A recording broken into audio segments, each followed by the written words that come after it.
Hey guys, welcome to Chill and Code. This is Jagadish over here. Today we are discussing about evolution of Java and its key buzzwords.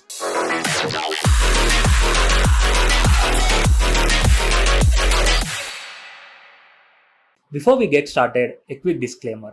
I am referencing Java's Oracle textbook for this entire playlist. If you're more into reading, I would highly recommend checking it out. It's one of the best resources out there. So let's get started. To fully understand Java, we need to know the reasons behind its creation and the forces that shaped it out there. So let's discuss about a brief history on two programming languages, which are C and C++. So Java is directly related to C++, and C++ is a direct descendant of C, which means few of the features of C are implemented in C++ and few of the features of C++ are implemented in Java. Java derives its syntax from C, and Java's few object-oriented programming features are influenced by C++. So let's briefly discuss about the history of C. Approaches to programming have dramatically changed since the invention of the computers. Initially, people were manually toggling the binary instructions through front panel, and later, when the programs got increased with hundreds of lines of code, then people started using assembly language, which were using machine instructions. When the complexity of the programmings were increasing, so people have thought there is a need of some structured programming languages. And then Dennis Ritchie has invented and implemented the programming language C. The creation of C was considered by many professionals as the beginning of a modern programming language because C became the dominant programming languages out in the world and is still being used widely today. Because the programming languages which were before C was created by some bureaucratic committees, but C was different. It was designed, developed, and implemented by working professionals. C was designed, developed, and invented by developers. And that's the reason C has become the dominant programming language out in the world. For example, before C programming, there were few programming languages such as Fortran and Basics, which were also used widely, but they were unstructured and inefficient. C has improved these disadvantages and became the first structured programming language.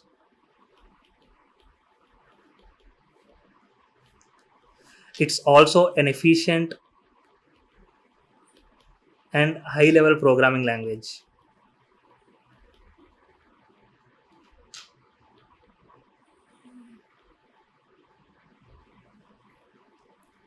Having these all advantages, C has shook out the world at then. Now let's see about C++.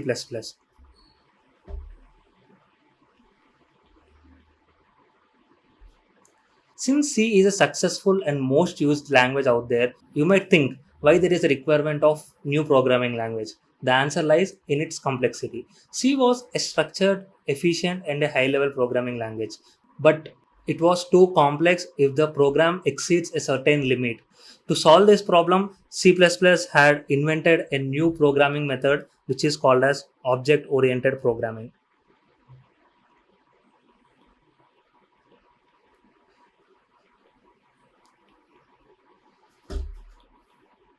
C++ has incorporated this new method of object oriented programming which helps to handle the complexity. So object oriented programming was solving the issue of complexity using inheritance, encapsulation, and polymorphism.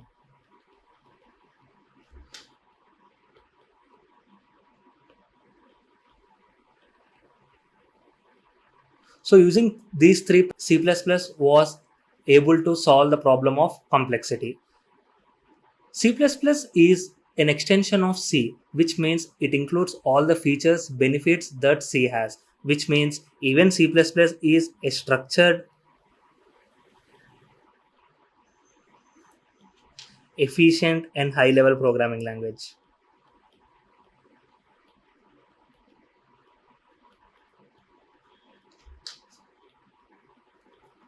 So people initially called C++ as C with classes, and later they have renamed it as C++. So initially called as C with classes.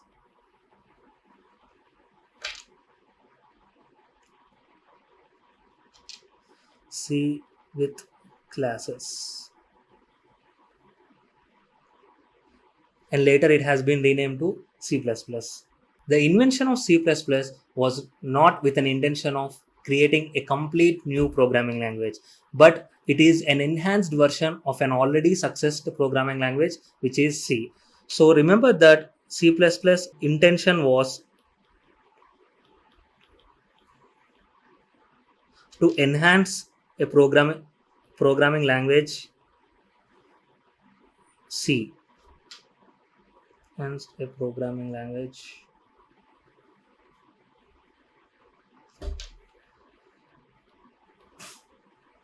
and that programming language was C. So now let's discuss about the invention of Java. The primary motivation was the need of platform independent language that could be used to create a software that could be used in various consumer devices such as microwave ovens or any kind of remote controls. The trouble with C and C++ are these compilers are designed to compile for a specific target. Anyhow, C++ and C compilers can be installed and run on any type of CPUs, but to do so, we need to install the entire C++ compiler, which is expensive and also takes more time to create. An easier and most cost efficient solution was very much needed, and this effortlessly led to a new invention, which is Java. So, Java is portable and platform independent language.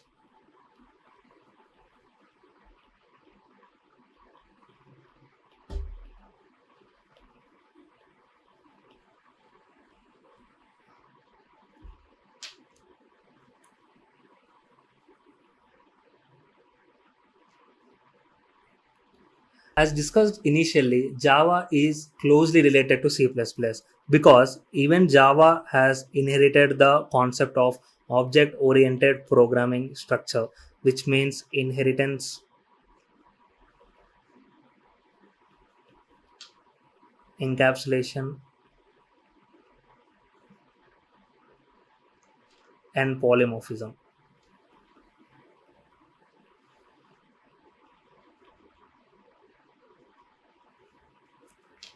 Also, Java is a structured, efficient,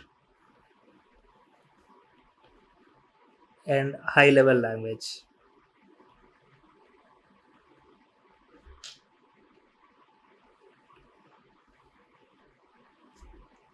So let's discuss all these topics such as inheritance, polymorphism, and encapsulation in our future videos.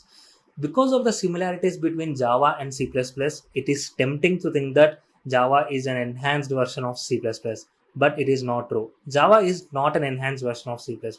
C++ is designed and developed to solve a set of problems, whereas Java is developed and designed to solve another set of problems. Both these languages will coexist for many years to come. So now let's discuss about few buzzwords of Java. So first let's discuss about its simplicity. Java is very simple and it has a clean syntax. The second keyword we can consider is robust.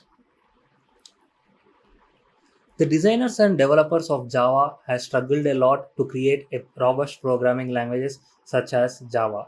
So to better understand how Java is robust, let's consider two main reasons for program failure. One is memory allocation, memory management, and any unhandled exceptions.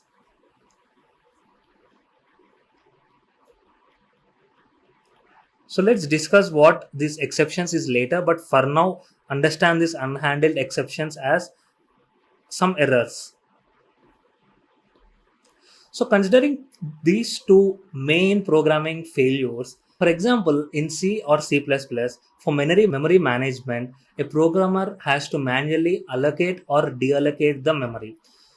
This makes tedious because sometimes the programmer can mistakenly allocate or deallocate the wrong memory. Java virtually eliminates this disadvantage and takes entire responsibility of dynamic memory allocation. So the second issue is unhandled exceptions. As discussed already, Java is having a very strict syntax. So all the syntactical errors will be driven out in the compile time errors, and any mishandled exceptions or any unhandled exceptions will be taken out during the runtime errors. That's all for today's video. Thank you for watching. If you are having any questions or comments, drop them below. Let's chill, learn and code together.